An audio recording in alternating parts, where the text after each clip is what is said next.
Well, you knew Madiba very well. How do you think he would have reacted to this past election? Well, I think it's very interesting because there are a lot of claims made about Mandela. The one thing that is incontestably true, and here the ANC is quite right, is Mandela was through and through an ANC man. It was, his blood, as they say, ran green, yellow, and black. It was, it wasn't blue, it was green, yellow, and black. So he would have voted for the ANC. He would have been, I think, pleased that they did objectively pretty well. Yeah. In fact, they got the same percentage last week in the elections they got in 1994 under his leadership. I mean, the ANC under Zuma and Mandela more has got the same total. It actually did better under Mbeki, but it isn't because he was great and they were bad. It's because they were different times. I do think Mandela would have some concerns about aspects of our governance, even though he's a staunch party man. Yeah. As I do reflect with some considerable detail, Mandela did have a very significant respect for the Constitution. He didn't try and bypass it and undermine it. He also had a very, very strong and healthy regard for the courts of law, and he didn't try and undermine them either. In fact, I do record this case of the Louis Late judgment where Mandela was subpoenaed as a witness, and he was the president. He was outraged, but he went along, and the court found against him, incidentally, because he said, however outraged I am to be called as a witness, I respect the administration of justice, and that's why I'm here.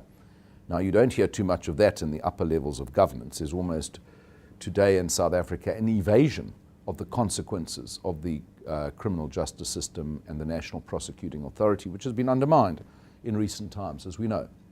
So I suspect that Mandela would have been disappointed by that. I also think, and I record it in the latter part of the book, there are some very, very powerful people in Mandela's own party who dismissed the entire constitutional settlement, which, if anything, is Mandela's gift to this country. It is that, apart from the example he set before he was released.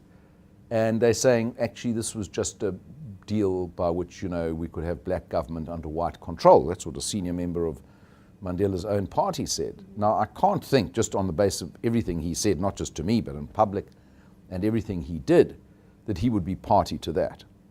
Yeah. He would, however, let me say, be far more pleased with Jacob Zuma's HIV/AIDS policy than he ever was about Thabo Mbeki HIV/AIDS policy, which is something that caused a huge rift, not just between Mbeki and me, which I recall, but between Mandela and Mbeki. All right. Now, do you think Mandela's legacy charm was used as a strategic weapon by the ANC and Mandela himself? Oh yeah, well, certainly by Mandela and to some extent by the ANC. His ghostwriter of his biography, Richard Stengel, described him as the great persuader and the great seducer, because it wasn't, not in the sexual sense, but in the sense of getting people to subscribe to his point of view or give money to his causes or his party. He was the ultimate charmer. And I think it came from a very deep and sincere place, but Mandela was a shrewdie, and a lot of political calculation attached to the charm and that legendary smile, but I think it was a combination of both his natural impulses as a human being and also the shrewd calculation of a politician.